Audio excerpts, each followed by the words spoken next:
Hey everybody, this is Bruce. I'm finally off to do my second session on my Winslow house painting.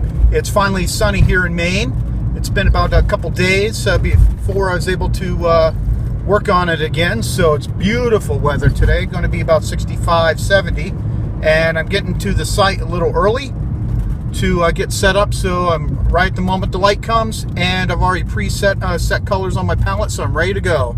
So let's get started for another adventure. Bye. Okay everybody, this is Bruce with Habowskistudio, and I'm going to be finishing up my painting I worked on this past Sunday. This is session 2. It's going to be super noisy here with traffic going by. I'm here about a half hour early from the actual paint time, so I can work on parts that aren't going to be affected by the light right now, like working on the leaves and that sort of thing. So thanks for joining me. If you're not a subscriber, I invite you to subscribe. And for everyone else, thank you for checking out my videos from the beginning. Let's get started. Hey everybody, welcome to another plein air piece here. This was a pretty fun painting, had a lot of interesting stuff going on. If I do it over again, I would do it a little larger so I have a little more room to work in certain parts, but overall I was pretty happy with it. And I'll finish it up in a studio like I mentioned at the end, but here I am just getting some sky in there, getting up thicker layers, a little more juicier paint, so to speak, so it adds interest to the painting.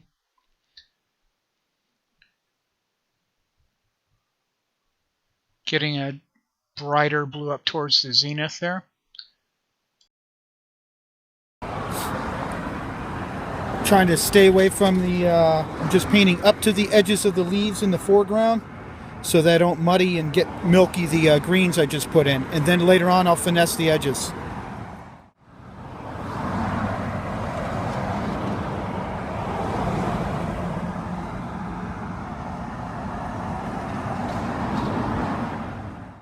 Trying to retain some strokes here for interest and to keep the vitality of a plein air piece. I can always blend them more if I want to later.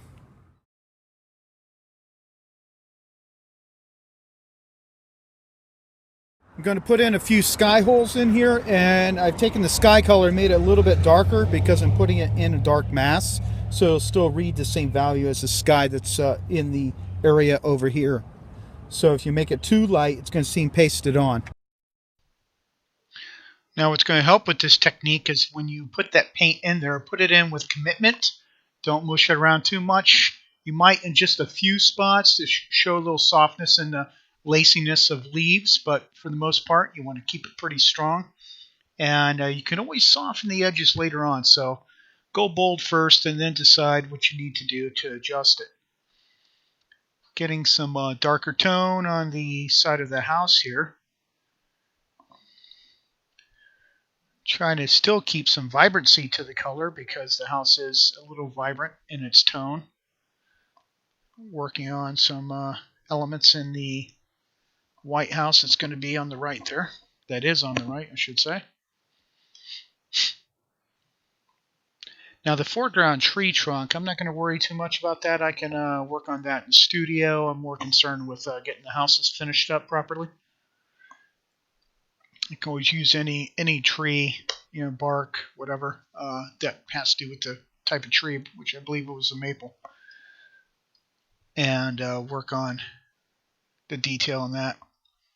And what's interesting about the overhang of the White House is that it's catching reflected light from the side of the house that's facing the sun, which is an interesting kind of thing in urban settings.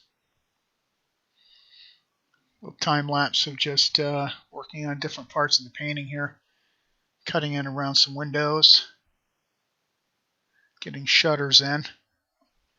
A lot of information, and sometimes you may, even though a house may have shutters, you didn't necessarily paint the house because, oh, look at the shutters. You painted it for its shape, the light on the building. So depending on the format you're painting in, feel free to take out the shutters. It's certain times you can take out architectural elements that don't really feed into your idea for a painting. So Don't be a slave to the scene.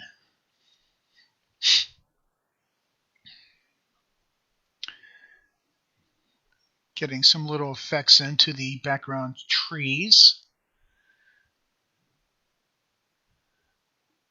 Again, using my technique I tend to do a lot, which is light against dark, dark against light. Really sets off objects and brings them forward. I like that these houses are kind of all a little different too. It adds a little interest to the scene. And that you have pretty much the blue house and the brown house on the left are a little darker in value than the white house on the right. So there's a nice balance of some shapes there that way.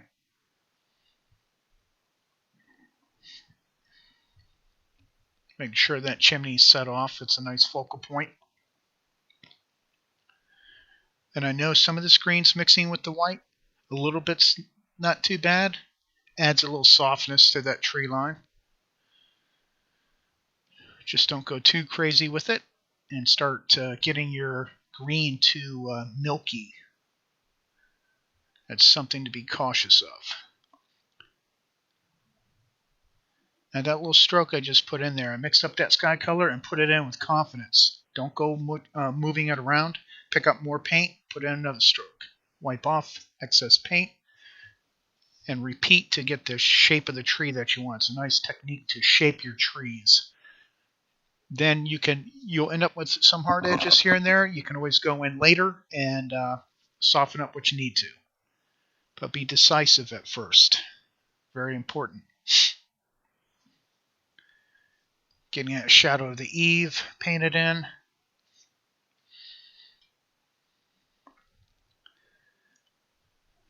Now adding a little more, just a hint more chromatically and intense color on the roof. Not going for total fill-in, just enough of a value shift and chromatic shift to add interest. Working on the chimney shadows a little more. Strengthen them a bit.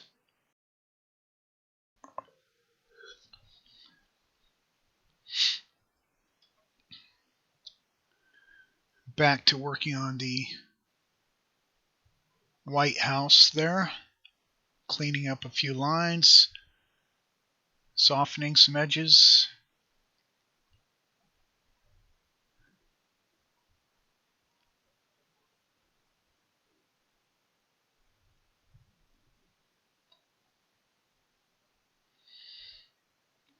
Pick up a little more paint.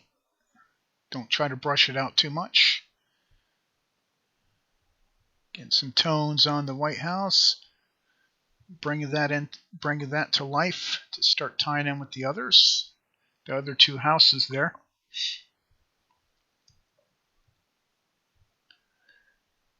And I didn't want to make the red too like bright red. I made a little earthiness to it so that it's in conjunction with everything else reads as red. Now here I'm working on the windows, being a little careful to pay attention to how they're structured, depending on what's over the window. Sometimes you'll have glass screens, storm screens, but sometimes you won't. So you want to make sure, if that's the case, that make sure you have some depth to the window, because the bottom part of the window will be set back a few inches than the top part, because they slide up and down to open the window. And also to pay attention when you put in your cross pieces for your window, that pay attention to your parallel lines and your perspective in your house. Make sure it's following the proper lines to the vanishing point. I didn't work out a perspective drawing on this piece, but you want to make it be believable, not be crooked. Very important there. And sometimes you may have things reflecting into the window. It's very distracting for the design from outside the scene. Feel free to change that up a bit and just make it work and be believable for a reflection in a window. Not every window potentially is going to have reflection, but in a scene where you have a lot of houses within an urban area like this, you'll tend to have a lot of reflection into windows. On the shadow side window, when you get reflections, definitely be careful in making them too light. Even if something's light reflecting in there, don't make it super strong. If it looks odd in real life, it's definitely going to look odd when you paint it. So be careful of that. Be strategic. Cleaning up some lines. Brightening up the blue house and sunlight, really starting to pop now.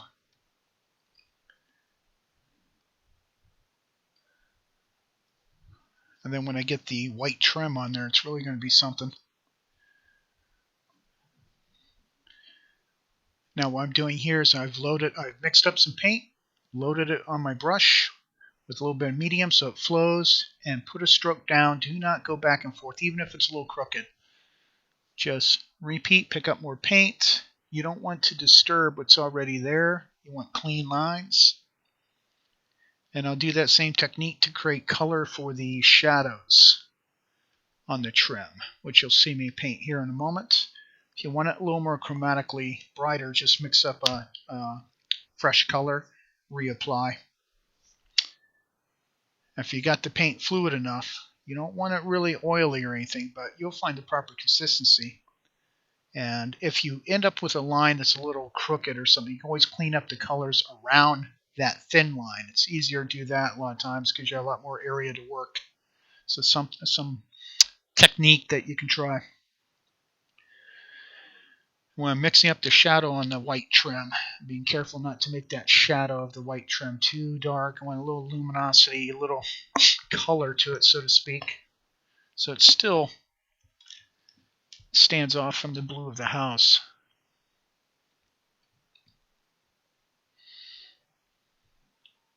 Cleaning up some areas of the windows. This is where I'm talking about being careful where you make sure you're in proper perspective with the house.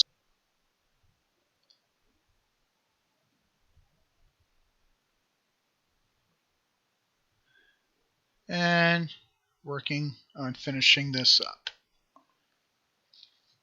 I'll continue to finesse this a little more back in the studio once this layer dries. Working some more of the house in sunlight. And this will finish up this session. See you next time. So the first session was a little milky sky, even though it was bright. So today is strong sunshine. Hold on, there's like 500 cars coming by all of a sudden. Man, too busy a street. And so it's really having some pop now, and I put in some cast shadows kind of down in there. And I'm going to pan in a little bit.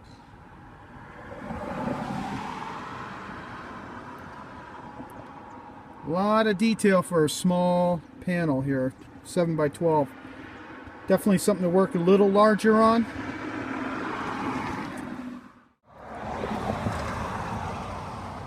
Okay, everybody, this concludes session 2. Light's changing quite a bit, and of course, with all this detail and everything, you kind of get tuckered out. So I'll probably might come back, or just might finish it up in the studio. I think I have enough information. And I want to thank you for joining me. I'm going to take the camera off here and do some close-ups. So I want to thank you for joining me, and until the next time.